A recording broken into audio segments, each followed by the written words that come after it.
Crumpet.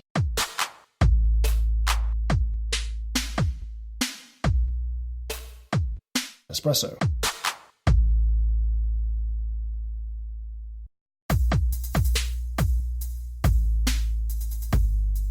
Crumpet. Espresso. Greetings and salutations, everyone. It is the Garlic Bread Warlord, Nick Alifi, and it is soccer over there. Crumpets, espresso, breakfast items, all kinds of crazy things. The world is a little topsy-turvy, ladies and gentlemen. Milan, I'm going to say this, and I want everyone to sit down. Milan is now in a European competition slot in Serie A. Sometimes may be good. The majestic climb has happened from 12th to 6th. I said it would take a miracle. Miracle has occurred, ladies and gentlemen. Milan has won 3 in a row. I have no idea how this is happening.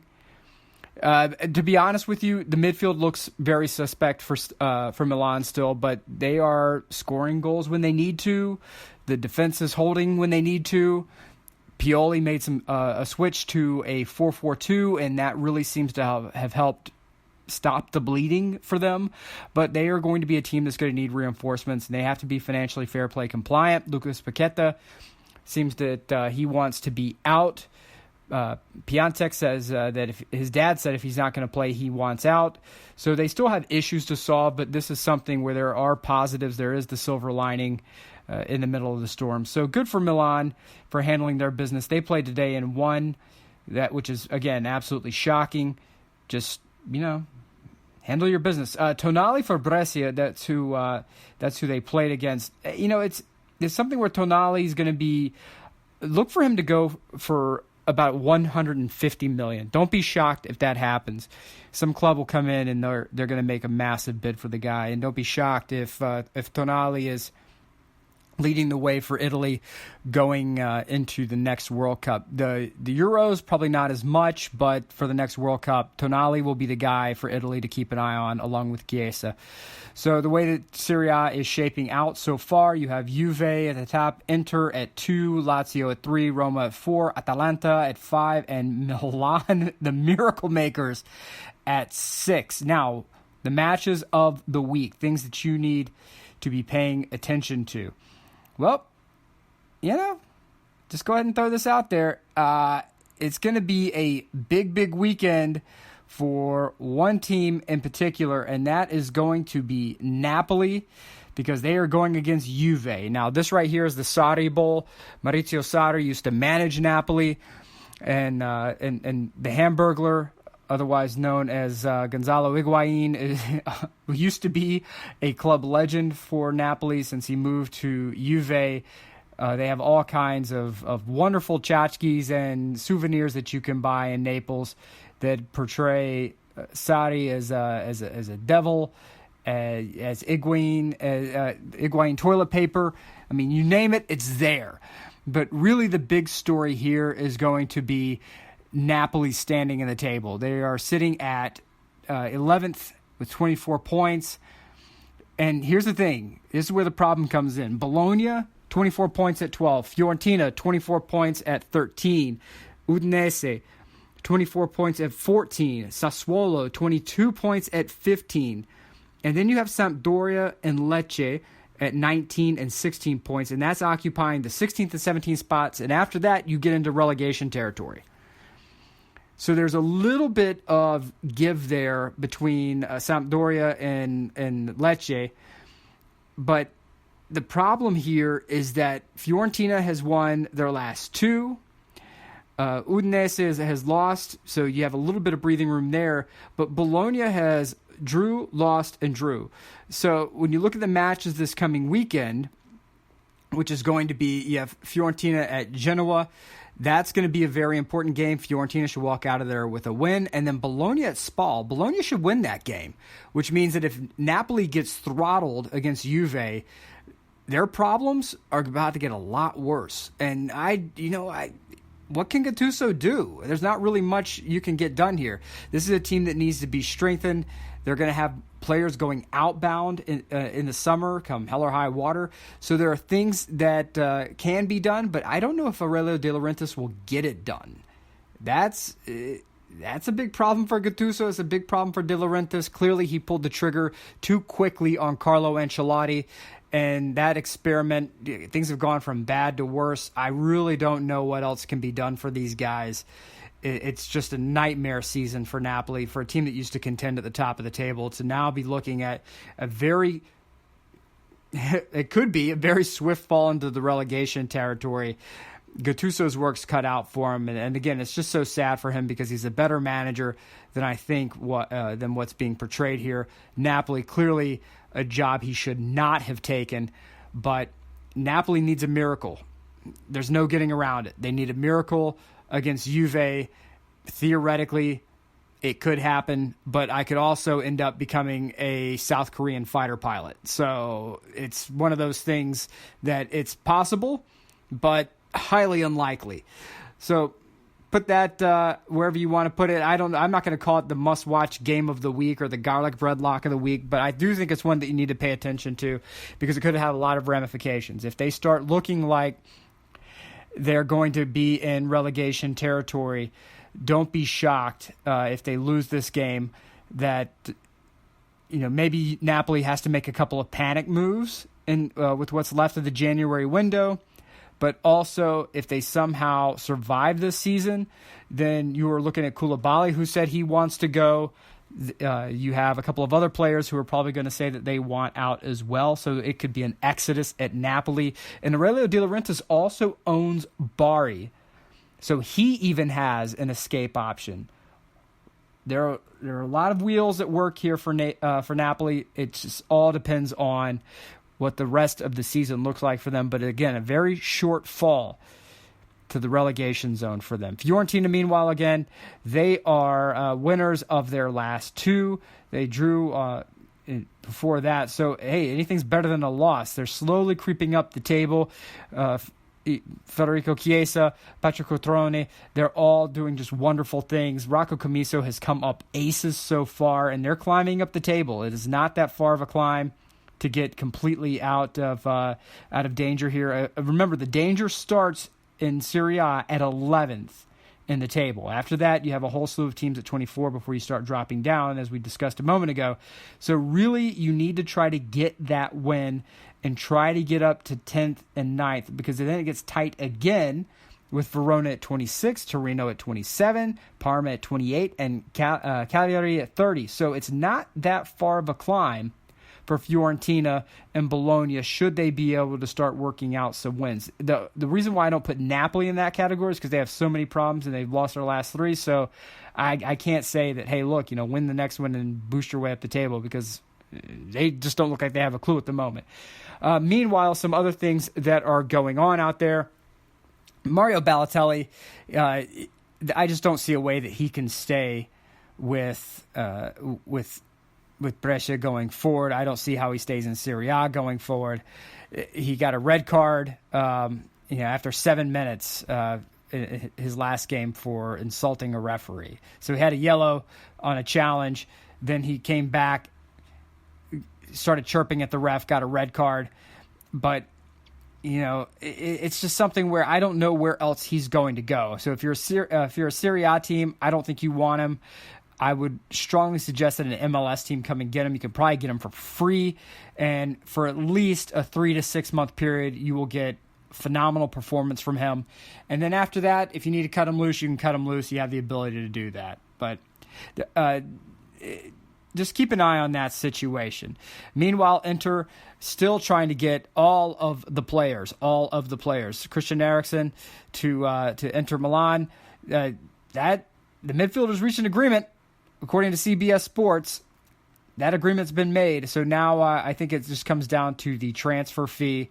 And once that gets done, then Christian Eriksen will be on his way. But this is a good thing for Inter, and it's good for Serie A, because you can't just have one team getting all the players. That just can't happen. It's not a good look for the league. It's not a good look for anyone else. But the fact that Inter is buying, that really says something. And when they go to move at some point, when they go to start moving players, there's going to be a lot of plus Valenza on their end coming in. So it's something where Inter is showing that they have some financial clout They are clear of the financial fair play issues. They're challenging for the top of the table, and they're going to need to do it because Juve seems to be clicking on all cylinders as they have finally found their footing.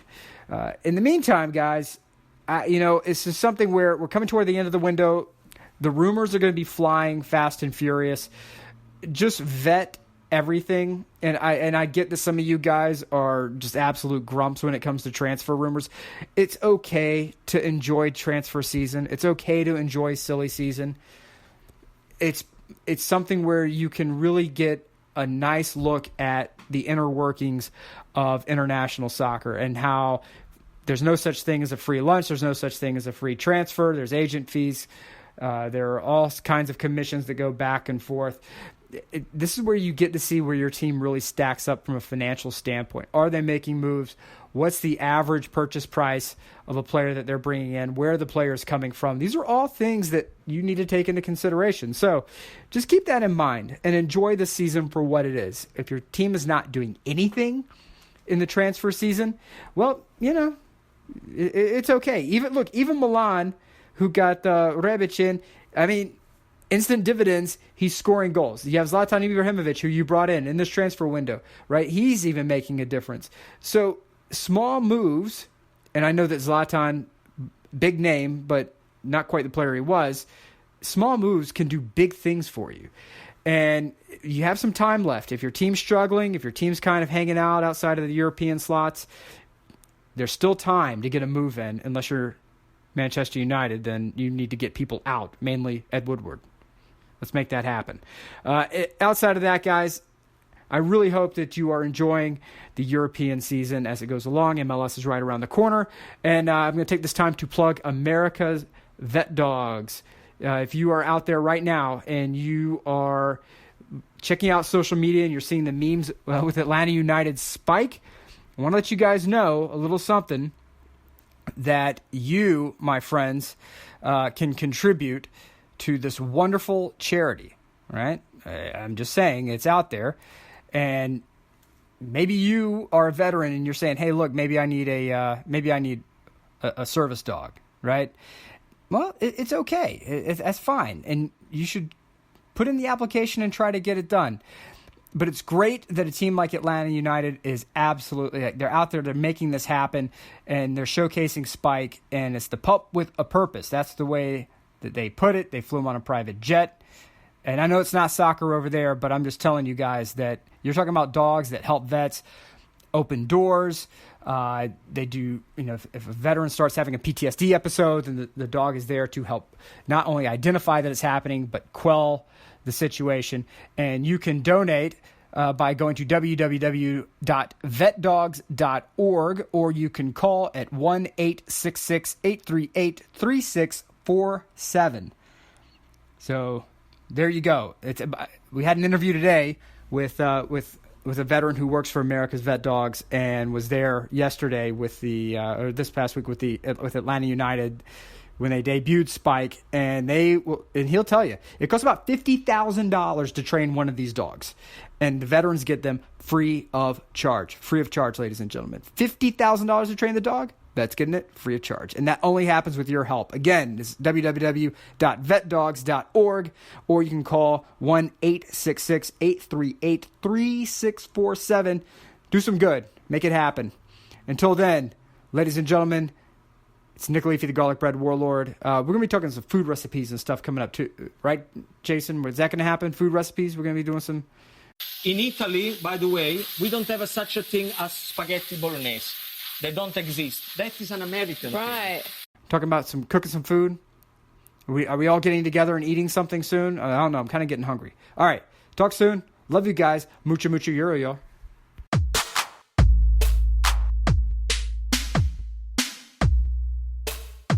Crumpet. Time to catch you up on everything on the British side of things. And the Premier League is off this weekend. It's an FA Cup weekend. So let's go through those of you who are looking at the activity. What do the juice box purveyors think? And a lot of folks are looking at a lot of replays, frankly. Really very, very few favorites on the board. Leicester's at a minus 120 up against Brentford. Burnley a minus 106 against Norwich. Coventry and Birmingham, they're looking like a replay there. Same with Millwall and Sheffield United, although Sheffield United is at plus 125. Newcastle, a prohibitive favorite at minus 250 against Oxford United. Portsmouth and Barnsley, they're looking at pretty much a replay there at plus 125 for Portsmouth. Reading at plus 137 against Cardiff. Southampton and Tottenham, almost dead even, really.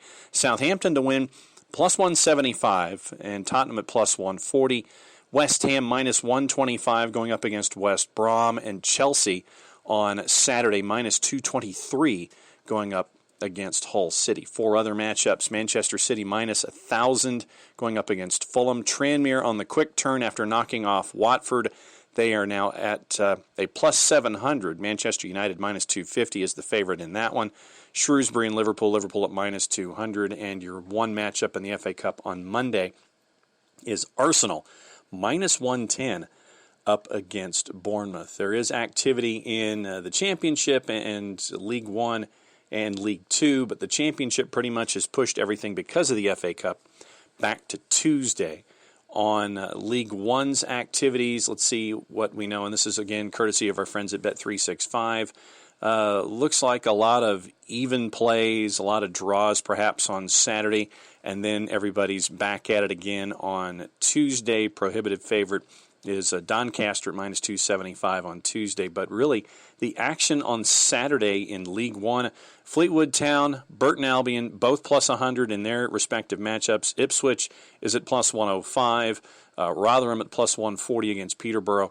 And Gillingham is at plus 120 when it comes to their matchup against Rochdale. In League Two, it is a full schedule with all the League Two teams knocked out of FA Cup. And once again, you're looking at some slight favorites across the board, nothing all that prohibitive. Looks like a lot of draws. Swindon and Plymouth are both minus 110s. Salford City's at plus 110 against Oldham. Crewe is at plus 137. Morecambe and Cambridge are looking at a draw there, pretty much both of them either plus 170 or plus 175. Mansfield Town at plus 145. Forest Green Rovers at plus 100. And then they're looking at draws with Leyton Orient, Newport County, Exeter, Colchester, Crawley Town, and Grimsby, and Carlisle, and Walsall. When you look at the news and everything with transfers, possible transfers, folks who might be on the move, obviously the biggest news is Manchester United chasing after a striker. They are targeting both Igalo and Slimani when it comes to trying to figure out what to do to put the ball in the back of the net. So right now, for those of you who have forgotten, the former Watford forward Odion Igalo is now with Shanghai Shenhua. 2 years left on a deal. Slimani's on loan at Monaco. Remember him from his time at Leicester. Igalo has 17 goals and 55 appearances for Watford before moving to China in 2017. Also on the board when it comes to folks who are looking to pick up folks, Newcastle has confirmed a loan for Valentino Lazaro, an Inter Milan midfielder. So we'll talk to Nick about this on Monday. Lazaro is completed the signing. Valentino Lazaro on loan till the end of the season. That also follows the arrival of former Tottenham midfielder Nabil Bentaleb, who joined Newcastle from Schalke for the rest of the season back earlier in the week. So Steve Bruce is getting a couple of guys that are in, as he's allowed, from Mike Ashley. Brighton signed Aaron Moy on a permanent deal. Manchester United is exploring Cavani and bringing him in. You have Barca making another Eriksson inquiry all over again. Crystal Palace is in Yannick Carrasco loan talks with Dalian Yifang of the Chinese Super League, and they're looking to bring the 26-year-old, but they don't know whether it would be if Carrasco actually wants to come back to Europe. So that's the larger question there. The Manchester United board still supports Ole Gunnar Solskjaer, as they should. They shouldn't support Ed Woodward, yet they still do.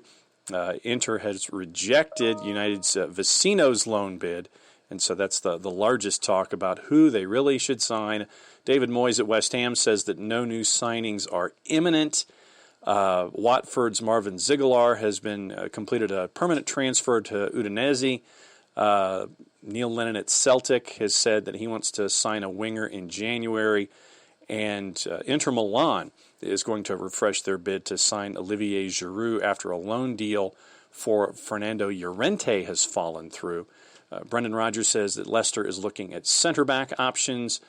Rangers manager Steven Gerrard says the club has received no bids for Alfredo Morelos, which reminds me, I guess, that I am somewhat remiss in not giving you what's going on with the juice boxes when it comes to the Scottish Premier because of our friends at Aberdeen. So let's check that one out once again, courtesy of our friends at Bet365 this weekend in the Scotland Premiership. Celtic is a minus 1,000 going up against Ross County.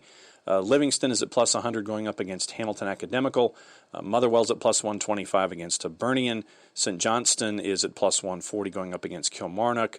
But Aberdeen is at plus 120 on Sunday going up against St. Mirren, and Rangers minus 300 going up against Hearts. So that is everything that is going on when it comes to life in England, with a little Scotland thrown in. The rest, we toss it back to everybody else here on Crumpets and Espresso. Enjoy, everybody. Have a fun weekend.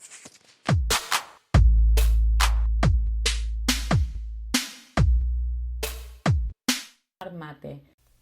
Welcome. The mate section of the show is back. Jason Longshore. Let's dig into Argentina a bit. The Superliga is fully back this weekend after a summer break. And it didn't start so well for our friend Diego Maradona. His Gimnasia are playing right now as this is being recorded. It is on the TV in front of me, and Vélez Sarsfield nearly went into El Bosque, the forest as the stadium is known, and scored an early goal. They have not. It is scoreless at this moment in the 9th minute. You can go ahead and, after you listen to this, or when you're listening to this later on, you can insert the final score here. Okay. Before the game started, things were not good for our friend Diego because in classic Argentine Superliga style, the number 22 team in the current table, Aldosivi, who is in the relegation battle, the Promedios battle, with Diego Maradona's Gimnasia, they won 2-0 at home to 5th-placed Lanús. Welcome to Argentina. It's chaos. I mean, right now, this is Gimnasia in 20th, facing Vélez in 4th. And who knows how it's going to turn out because, again, it is the Superliga. All right, so to refresh, for those of you who have forgotten about our friends in Argentina, River Plate and Argentinos Juniors are at the top of the table, both on 30 points through 16 matches. Boca Juniors, same number of matches played, 1 point back. Vélez, this is game 18 for them. They've played one more game than most. They're on 29 points as well. Lanús is still on 19 points after playing their 17th match earlier today. Arsenal de Sarandi is in 6th place on 27 points. Rosario Central, 26 points, along with Racing and San Lorenzo. Newell's and Atlético Tucumán are on 25. 11 teams within 5 points. Go ahead, let's go and add one more point to it. So Talleres and Estudiantes going all the way down to 13th place. Over half the table within 6 points of the top. Always something. Always something. If you listen to this immediately after it posts, you'll be able to check out Anfanatis tonight, the rest of the evening. Couple good games, both at the same time. Rosario Central hosting Huracan. Rosario Central in 7th. And then Unión hosting the joint leaders, Argentinos Juniors. Other games to be on the lookout for this weekend. River Plate gets an easy bounce back into the full Superliga schedule. They do have to go on the road, but they're going to Godoy Cruz, who is in last in the current table. River will be on the road there. Our friends, Defensa y Justicia, they are in 14th place on 21 points. They are hosting Talleres, who's 3 points ahead of them in the table. The glamour match of the round is at La Bombonera, the late match on Sunday. Boca Juniors hosting Independiente, the Buenos Aires rivalry. Two of the Grandes facing off. That should be a fun one. Independiente, they're in 15th. They're on 21 points. They're not completely out of it, but they need a big win here. It's been a weird season for them. Sebastian Becasese moved to Independiente from Defensa y Justicia. It did not go well. He's gone from Independiente. He basically went across the street to Racing.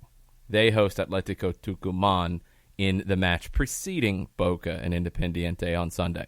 Fanatis has the hookup for all of this with you. The Super League is going to be a little wild because most teams have 7 matches left in the Superliga season. The Copa de la Superliga is really structured like a mini league.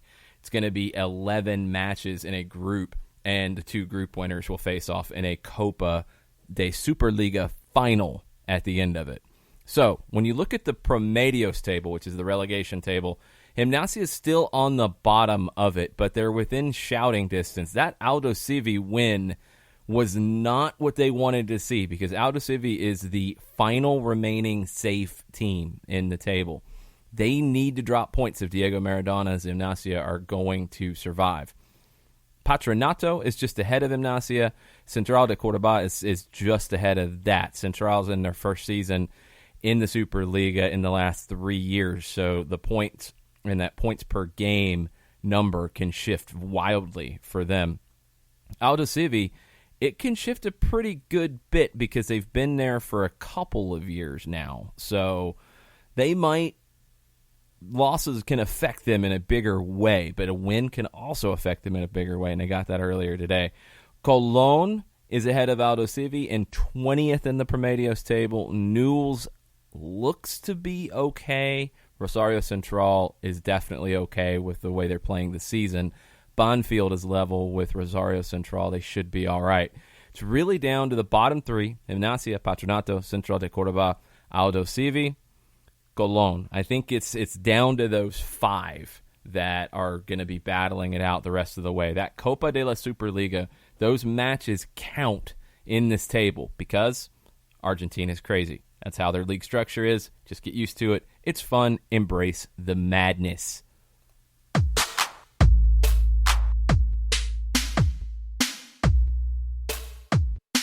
Chilaquiles.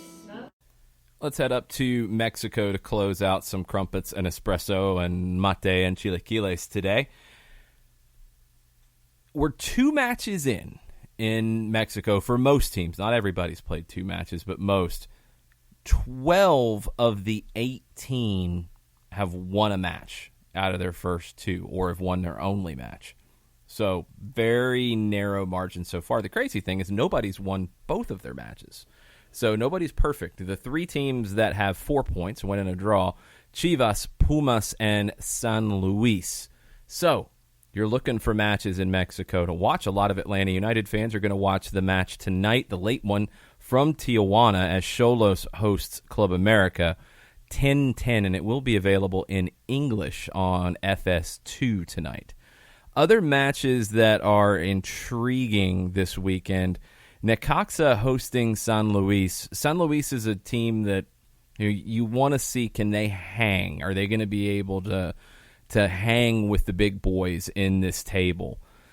They're a very bold club, Atlético San Luis. They're spending a good bit. They're trying to bring in a different caliber of player. Let's see if they can continue to do it. Going to Necaxa and getting a win, who is perfect so far because they've only played 1 match and they do have a win there. If they go there and pull off a result or 3 points, that will be a big statement for them. Pumas hosting Monterrey is a fun one, with Pumas in a good position right now. Monterrey only managed to draw in their match last week, a 2-2 draw. León hosting Pachuca. There will be a lot of eyes on León, who has won 1 and lost 1 so far. Conceded 4 goals in 2 matches. They've scored 5. That's not bad. Macias is back at Chivas, so they are finding goal scoring at the moment with 5 goals in the early going.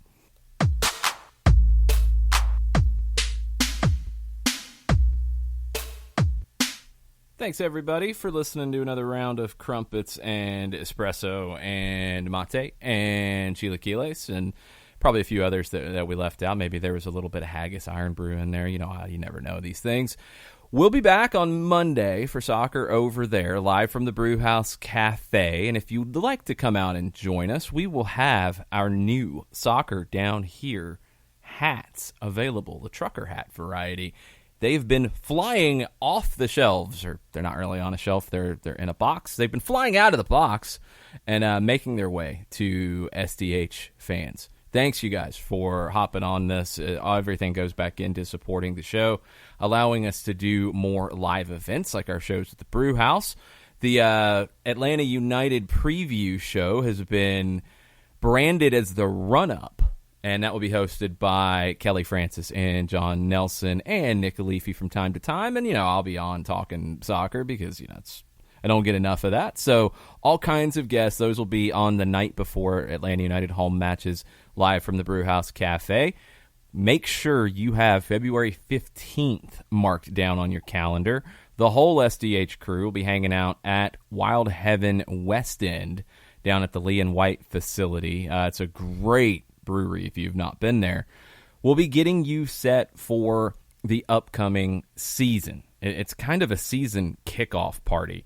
We'll be talking a lot of CONCACAF Champions League with the match against Motagua in Honduras just a couple days later. There'll even be a special beer on tap that is influenced with Honduran fruits involved, a Jefe Jefe, which is going to be pretty cool. I'm looking forward to that. And we'll have some special guests as well. It's going to be a fun one, February 15th. All kinds of stuff on the SDH network. Thanks to you guys for being part of it, and we'll be talking to you on Monday. See you later, alligator.